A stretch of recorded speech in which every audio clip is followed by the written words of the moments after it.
میرے دوستوں اور بھائیوں السلام علیکم۔ میں اپنے ایک عاجزانہ درخواست اپنے قوم کے عہدیداروں، اعلیٰ عہدیداروں، وزیر اعظم، صدر، چیف جسٹس اور KPK کے وزیر اعلیٰ اور IG اور DIG سب کو یہ ایک درخواست پیش کرتا ہوں کہ 1998 میں ہمارے ساتھ ایک واقعہ ہوا تھا جس میں ہمارے چاچا ہوائی فائرنگ میں شہید ہو گیا تھا۔ اس ناگہانی آفت کی وجہ سے شادی میں ایک واقعہ آیا تھا، اس میں ہم نے پھر معاملات جو ہیں ہمارے اتنے سنگین نہیں تھے، جس میں پولیس والوں نے ہم پہ 506 کا پرچہ کاٹ دیا۔ 506 یہ وہ پرچہ ہے جس پہ پولیس والوں نے ہمارے مخالفین لوگوں سے پیسے لیے تھے اور آپس میں ہمارے چاچا کے گھر پہ آ گئے اور ہمارے چاچا کے گھر پہ داخل ہو گئے۔ ان لوگوں نے اندھادھند فائرنگ شروع کر دیا اور اس میں میرا چاچا دونوں چاچا زخمی ہو گئے تھے اور ان لوگوں نے آپس میں فائرنگ کی۔ کراس فائرنگ میں سے یہ آپس میں خود شہید ہو گئے۔ اس میں محمد علی جو SHO تھا وہ اور حوالدار تھا وہ اس موقع پہ جان بحق ہو گیا اور ایک جو سپاہی تھا وہ زخمی ہو گیا تھا۔ اس کے بعد ان لوگوں نے پھر ہمارے ساتھ جو ہے نا یہ واقعہ ذاتیات پہ لے لیا۔ ان کے بیٹوں نے بہار علی اور شاہ فیصل اسی کاٹلنگ اسی تھانہ میں 5-6 سال شاہ فیصل نے ڈیوٹی کیا ہے اور آج تک اس پہ کسی نے ایکشن نہیں لیا کہ بھائی یہ شاہ فیصل 5-6 سال اس کاٹلنگ جو علاقہ میں کیوں ڈیوٹی پہ کس نے لگایا۔ یہ میں اعلیٰ عہدیداروں سے یہ درخواست کرتا ہوں اور یہ میرا ریکویسٹ ہے کہ اس کو جو جس ڈیوٹی پہ لگایا تھا اس کی تفتیش کیا جائے شاہ فیصل کی، اور اس پہ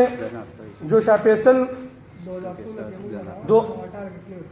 2002 میں جو یہ واقعہ ہمارے ساتھ ہوا تھا، یہ 2020 میں جو 31 دسمبر میں ہمارے پاس جو یہ واقعہ ہوا،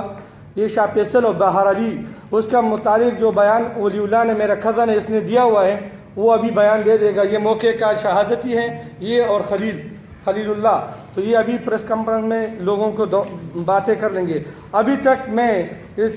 جو ہم نے FIR کاٹا ہے اس 2 پولیس آفیسر پہ، بہار علی اور شاہ فیصل پہ، اس پہ ابھی تک کوئی رد عمل نہیں ہوا، اس پہ کسی نے کوئی ایکشن نہیں لیا۔ اور یہ بھی ہمارے پاس پروف ہے کہ وہ 28 اور 31 تاریخ پہ ہمارے گاؤں میں آئے تھے اور یہ ہم نے کچھ CDR نکالے ہیں 28-31 تاریخ کی، جن دنوں پہ یہ واقعات ہوا ہے وہ 28 اور 31 پہ ہمارے پورے علاقے کو، پورے گاؤں کا ان لوگوں نے سرچ کیا ہے اور پھر وہ موقع کا جو لوکیشن بنائے ہیں اور اسی موقع پہ ان لوگوں نے یہ واردات کیے۔ یہ سارا ڈیٹیل ہمارے پاس ہے۔ یہ افسوس کی بات ہے کہ یہ ہم نے نکالے ہیں، یہ حکومت کا کام تھا کہ حکومت اس پہ ڈیو ٹیکسنگ کرنا چاہیے تھا، ان کی CDR بنانا چاہیے تھا، لیکن آج دن تک کوئی حکومت کے کوئی عہدیدار نے اس پہ کوئی عمل نہیں کیا، اور خاص کر KPK پولیس جو کاٹلنگ کے علاقے ہیں وہ ان کے طرفداری کر رہے ہیں اور آج دن تک ان کا کوئی پکڑ نہیں ہوا۔ تو یہ میں IG اور KPK وزیر اعلیٰ سے اور سب سے یہ درخواست کرتا ہوں کہ ان کو فوراً گرفتار کر دیا جائے اور جو 2 پولیس میں ان کو فوراً معطل کر دیا جائے۔ یہ میرا اعلیٰ حکام سے درخواست ہے۔ اور یہ ابھی جو میرے چاچا ہیں یہ وہ FC میں نائب صوبیدار تھے، یہ ابھی اس کے بارے میں کچھ آپ لوگوں کو پشتوں میں بتائیں گے، آپ اس کو توجہ دے دیں۔ الرحمن الرحیم۔ زما عوام تا اور سرکاری اداروں تا ټول تا په دواړه لاسه سلام پیش کوم۔ زه 21 سال ما د فرنټیر کور په 30 سکاؤټ کې د ډیپټي سرانجام اندرونی او د بیرونی دفاع کړې ده۔ په هر موقع باندې ما خپل دفاع د ملک او د قوم او د اسلام کړې ده۔ نن زه په ریټایر شوم، بس 1997 کې ریټایر شوم او دا واردات د هغه ټایم نه را شروع شو په ما پسې، او په 2002 کې پولیس په 2002 کې پولیس بغیر وارنټ نه، بغیر پروف نه، بغیر صدقه نه زما کور ته داخل شو او دوی په خپلو کې په تکرارو چې پولیس پیرنګ شروع کړ۔ په هغې کې دا 2 پولیس والا په موقع باندې مړه شو، یو زخمی شو، یو پکې زه زخمی شوم، یو زمونږ بل تره اوس مړ شو، هغه هم زخمی شو۔ د هغې نه بعد زما کور نظریاتش شو، اور یې ولګاو، تباهي راله وکړه۔ 16 سال زه در په در وګرځېدم، 2 کاله ما بیا چا ملت او زارای باندې چا پولیس ته غاړه نه کېښوده چې ریمانډونه دي پکې اوبه دي وایي مړ بنګ کي د هغې د وجې نه زه ما ځان نه ورکوه ما 16 سال در په در وګرځېدم د هغې د وجې نه بیا زه لاړم او ځان مې حواله که عدالت ته او عدالت 2 کاله ما مقدمه وچلوله 2 کاله باحیثیت د دهشتګردۍ خصوصي عدالت زه برې کړم او د هغې باوجود اوس د هغې باوجود زما په کور زما امن نشته د پولیس د لاسه د کاټلنګ ضلع مردان د پولیسو د لاسه زما امن نشته زما بچو ته خطره ده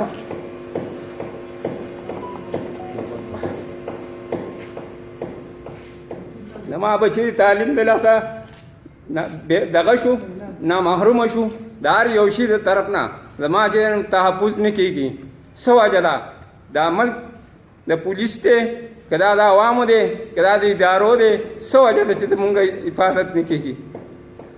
در په در خاورې په سر 2 کاله ما مقدمه وچلوه په هغې کې زه باعزت ته وربرې شوم اوس د مهابل اوس په 31 2020 باندې په 31 مازدیګر کې زما ورور قتل شو پولیس قتل کړ بارالي او شاه فیصل دواړه بارالي موټر سایکل چلو شاه فیصل چې دی دا د تماچه ویستل او ویشتی دی د مخې نه فرار شو د کلي زمان نه زه پورس ته زه اپیل کوم خپلو ادارو ته فرنټیر کور ته آیسای ته چیف اف آرمی سټاف ته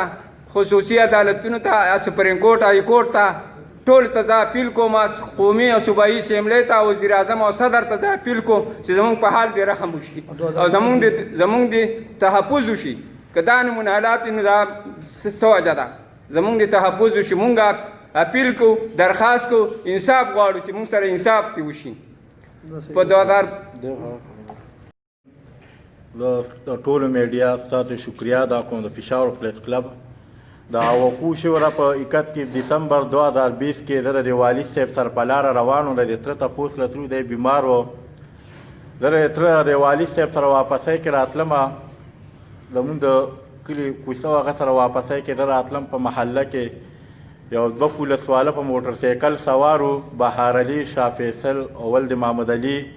د والي صاحب سره 4 قدمه شاته وم ډزې شوې ما والي صاحب زه والي صاحب نه وتښتېدم زه وتښتېدم والي صاحب مې جانبک شو زه اسپتال ته لاړو اسپتال کې هلته مونږ مقدمه درج کړه بهار علي او شاه فیصل خلاف ما اف آی آر درج کو بیا په هغې کې 2-3 ورځې تېرې شوې په هغې کې نه چا مونږ له ایسیچو د هغې ځای نه رالی نه په ډي سي پي رالی چا پې څه نوټس واخیستو نه زمونږ والي صاحب په دغه ځای کې را شاه فیصل د کاټلنګ تاڼه کې د 6 کالو نه ده دغه ډیپټي کوله زمونږ ورسره نه ذاتي هېڅ معامله نه زمونږ جنګ جګړه نه څه دشمني وه په 2002 کې زمونږ په کور پولیس راختي وو په 2002 کې پولیس راوختل په هغې زمونږ په کور کې فایرنګ کو په هغې کې و په خپله ځان ویشتو مونږ دشرګر کرار شو دشرګر مونږ کرار شو په دې کې بل پوینټ دا دی مونږ دشرګر کرار شو هغو ته د پلار په ځای ډایرکټ هغه آیسای برتي شو نن سبا سب انسپکټر د بهار علي د پلار په ځای هغو ته شهدا پیکج میلا شو او مونږ په هغې ملک دغې ملک یو مونږ دشرګر شو 2016 کې مونږ والي صاحب عدالت ته ورکو بیا په 2018 کې مونږ کیس وګټو اے ټي سي عدالت ولې مونږ دشرګردو اے ټي سي عدالت ته کیس لاړو مونږ په هغې کې 2018 کې خپل کیس وګټو په 2018 کې بس زمونږ د والي صاحب سره بیا دغه وقوع وشوه بیا په 31 دسمبر کې دی ویشتو او 2020 کې یو بله خبره پولیسې طرفداري کې کم ځای ته ورشو ولې هر ډپارټمنټ د خپل بیلټ خبره په دې ټیم کې د وردۍ ده مونږ ټوله وردي نه بدنامو وردۍ کې راسې څه حاله کې هغو پکې خپل انتقام اخلي وردی همیشه زموږ محافظ ده او وردی باندې زموږ یک لکه دو وردی نه غلطه فایده ده د وردی او د زموږ د وزیر اعلی صوبایي اسمبلی کې وزیر اعلی صاحب ته او آی جي صاحب ته او بیا صدر پاکستان وزیر اعظم عمران خان چیف جسټس ګلدار احمد او آرمی چیف قمر باجوا موږ ټولو ته اپیل کوو په دې کې زموږ جی آی ټي رخشي جی آی ټي کې بیا ایم آی اف آی ټول او پولیس پکې شامل نه وي پولیس همیشه د خپل طرفداري کې د خپل بیل او دغه مین یو زما دا مطالبه را ودو سسپینډ کړی شي. ولې معطل د آی پورې معطلي کومې پورې کیس چلیږي کیس ختم شي بیا په ډیپټۍ بحال شي. زموږ پیالنۍ مطالبه او ریکوست دا دی د آی جي ته دوی سسپینډ کړی شي او د دوی کاروایي وکړی شي د دوی خلاف. او په دې کې نه په هغوی باندې نه څه پولیس په کور کې موجود دي نه څه پې چاپې مافې لګي. او موږ ته اوسه پورې تفتیش موږ ته اوسه پورې څه داسې پولیسو نه لکه موږ ته بهرحال یریږو لکه ولې موږ والي صاحب یې ویشتو لکه زموږ څوک په ذمهواري په دې ټیم کې تحفظ زموږ نشته. موږ ته اوسه پورې پولیسو طرف نه تحفظ نشته. ولې موږ بهرحال پولیس وینو موږ وایو اوچت موږ نه کوي خبره د وردۍ ده دا خبره. زموږ په 1997 کې تره مړ و په هغې کې بیا پولیسو د دباو د وجې نه اف آی آر وشو جعلي اف آی آر وکړی شو. اچھا دغه نه کېږي دا 506 ده چې په کوم باندې په موږ کور باندې هغه اټیک شوی و په 2000 پولیس په خپله مړ شوي او پولیس بیا په 2002 کې راوختل په خپله یې ځان ویشتو په خپله ځان په هغې کې بیا موږ دشارګر کرا شو. ولې د غول حکومت په هغې ټیم کې غوله کوټه ورکړه حکومت شهدا پیکج ورکړو هغه ټیم کې ماله په دې ټیم کې زما والي صاحب پولیس ویشتو ماله کم پیکج راکوئ زه د ملک نه یم پولیس زه په خپله مدعي یم ما مقدمه درج کړ او په هغه وخت کې دوی په خپله ځان ایستلی شو موږ دشارګر کرا شو بیا موږ مفرور دا تره والي صاحب مې 16 سال په 2016 کې بیا دوی موږ حواله کړل بیا په اے ټي سي عدالت مردان کې کیس چالو په هغې کې باعزت دوی بري شول. بیا دغه کم پولیس ویشته شاه فیصل د په کاټلن کې په دې کې پوینټ دا راځي جی ته یو 6 کاله په یو تاڼه کې څنګه ډیپټي کوې یو متنازع علاقه ته یو استاد او دوی زموږ پسې بار بله خبره دا ده په دې کې زموږ په دې کې لکه ډي اس پي هغه اوس په دې ټیم کې بل خوا بدل شوی ده قاضي عصمت په دې کې ټوله تاڼه انول وه په دې کار کې جی हम तरह के बारे में पता नहीं था ऑफिशियल स्टेटमेंट हम जारी कर आगे की प्रेस कॉन्फ्रेंस हम कर नन दिया पारू करागली हां दादा मौजूद दे बड़ी की हम लग गया दे दबारा हम कमेटी स्पेशल कमेटी जोड़ा करेगा और दे हम इन्वेस्टिगेशन स्टार्ट है یا جی 20 ورځې وشولې 31 تاریخ خبره را ده 31 دسمبر اوسه پورې زه په خپله مدعي یم ما اف آی آر ما کړه والي صاحب ته زه د موقع شهادتي یم او مدعي مردان او کاټلن کې پروټیسټ زموږ شوی دی د ما سره ډي پی او جی دې کې بله کوم هغو جي آی ټي راښکړې زه جي آی ټي ته هغه ورځ پیښ شوم جي یو پولیسو به څه جي آی ټي اوس تاسو پلیس کلب یا والا جي آی ټي ما ته راښکې ستاسو نه به زه انصاف کوم ځای کې به وغواړم تاسو په خپله جي آی ټي شوئ کالم 2 ته کیس ولی هغوی جي آی ټي مونږ ته انصاف پکې جي آی ټي نه ده مونږ د ایسا ادارې په دې کې جي آی ټي کې مراد نور انټیلیجنس ادارې شامل شات تحقیقات شفاف وکړي و د پولیس جي آی ټي سي پولیس جي آی ټي وو په خپل همیشه په هر یو ډپارټمنټ کې پرون ما دلته په هر ډپارټمنټ کې د خپل بل خاطر کې د خپل جان پہچان پورې کم دی پورې تعلق یې خپل کې